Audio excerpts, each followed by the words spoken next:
Luiz Amorim aqui, eu vou falar hoje sobre uma marca muito interessante, continuando essa série de vídeos que estamos falando sobre marcas. A gente já falou da Natura, Outback, e agora a gente vai falar sobre essa marca que inclusive foi tema na época da faculdade, do meu TCC.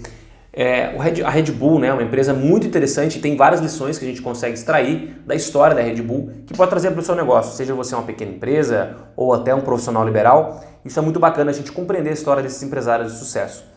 E desde o começo da história da Red Bull, a gente já nota uma coisa interessante e comum aos empreendedores, que é o próprio empresário e a visão dele.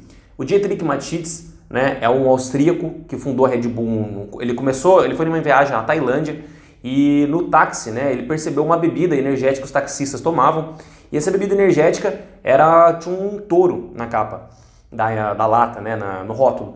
E ele percebeu perguntou o que era aquilo, e era uma bebida, uma espécie de chá energético. E aí ele teve a sacada, ele era um executivo de uma empresa, de uma grande empresa, e ele teve a sacada de comercializar aquele produto. Foram vários anos na Áustria para ele conseguir comercializar, foram 3 anos de pesquisa e mais a possibilidade de validar, né, esse produto, até que em 87, ele viu isso no começo dos anos 80, até que em 87 ele conseguiu a aprovação.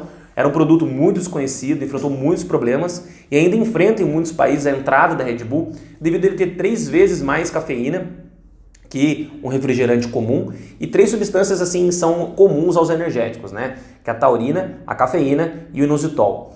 É uma bebida que a Red Bull nem tem a patente, não é patenteado um produto, que a Red Bull já comentou que ela não está muito preocupada com a concorrência, não é questão disso. E uma questão que já fica de lição aqui, uma vez até, para mostrar a seleção da Red Bull, eu lembro de uma vez que eu fui numa palestra do dono da Chili Beans, em que ele fala uma coisa muito semelhante. Por que as pessoas não copiam a Chili Beans? Porque a Chili Beans conta histórias. Quando você vende produtos, você está passivo de ser copiado. Quando você conta histórias, não. Cada produto tem sua história, cada marca tem a sua. E o que a Red Bull faz basicamente é isso. A Red Bull, ainda que não necessariamente uma história que ela desenvolva um enredo, mas ela tem pequenas histórias que ela conta o tempo todo. Preste atenção nos comerciais, que até estão sumidos um pouco da televisão, mas aqueles comerciais em que Red Bull te dá asas em formato de desenho. Aquele formato descontraído, com irreverência, divulga os valores da marca.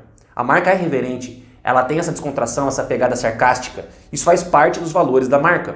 Então, de lição fica, você tem agregado valor, história aos seus produtos, à sua marca? Porque as pessoas reclamam, chegam aqui para mim nas consultorias e na mentoria e falam da cópia, que tem pessoas que copiam, que é parecido, etc. Já falei em outro vídeo aqui, se você não assistiu, sobre a posição do líder. O líder faz isso, ele vai para frente e ele vai ser copiado, naturalmente. Mas as histórias mesmo, dificilmente poderão ser copiadas porque a história não se copia. Então, o Dietrich Mateschitz, desde o começo, ele focou nessa diferenciação do produto. E essa acho que é a principal lição da Red Bull, é diferenciação. O foco, se você pegar a embalagem, o formato da bebida, da saída, né, onde sai a bebida, já tem o formato da pata do touro. Tudo é muito bem pensado. O Dietrich Mateschitz ele levou muito tempo para desenvolver essa embalagem, uma empresa na Áustria de alumínio, que era uma empresa específica em latas, mas eles fizeram um tamanho reduzido. Era completamente diferente do que o mercado estava vendo. Inclusive, por isso, um dos motivos a demora para conseguir a aprovação. Ninguém conhecia o que ele estava trazendo.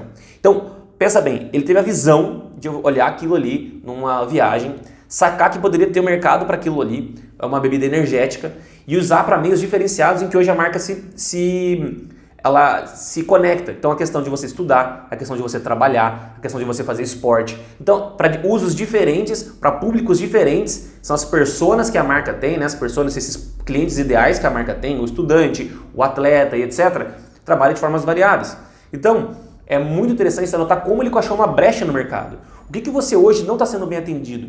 Anos atrás, alguém poderia achar que é loucura o que ele fez de achar um mercado, brigar com uma bebidas gaseificadas, que são os refrigerantes consagrados, Coca-Cola e etc., que depois veio copiar em partes, né? Entrar no mercado, o mesmo mercado que a Monster, né, o concorrente da Red Bull, entrou. Só que não ia brigar na questão de esporte. O que a Monster fez? Brigou na competição de casas noturnas. Então a Monster pegou a diferenciação, uma brecha numa outra parte do mercado, porque não é porque tem alguém muita gente fala assim, tem uma ideia, mas já existe.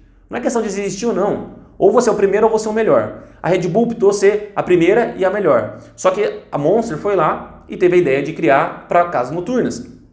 No Brasil a gente tem a TNT, uma marca muito bem trabalhada também, em que foca em esportes radicais, mas são esportes mais extremos, né? questão do rock e etc., que são características da marca. Mas a Red Bull é uma marca que hoje está mais presente em mais de 160 países, mais de 5 bilhões de latas vendidas. O Dietrich Mateschitz é um empresário que está sempre presente na história da marca. Ele tem um hotel nas Ilhas Fiji, ele é dono de um canal. Então, assim, é um empresário também reverente e até colocam, né, a ideia, será que a marca ela está focada em vender produtos ou em criar histórias, em coisas completamente extraordinárias? Eu já tive a oportunidade de conhecer a Red Bull em São Paulo, escritório em São Paulo, e todos os valores da marca que a gente gosta de colocar aqui, né? Eu gosto de levantar alguns pontos quando levanta as histórias da marca, que é história, estratégias, os produtos, cultura e o que a gente pode aprender com isso.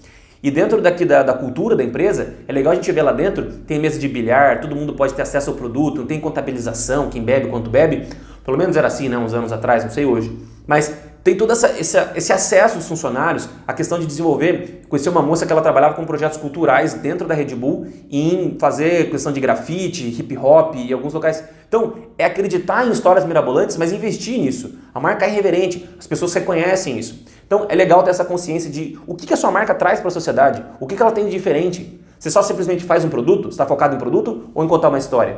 Claro que todo mundo, no final das contas, as empresas estão atrás do faturamento também, né, do lucro em si. Mas, já que é para buscar o lucro, por que não buscar de forma diferenciada? E é isso que a Red Bull fez desde o começo. A marca patrocina vários esportes, tem campeonatos com o nome deles. Estão investindo bastante também em futebol agora, não é só esportes radicais. Eles têm vários programas que eles, né, na televisão. Então é uma marca muito interessante de ser estudada, entendida.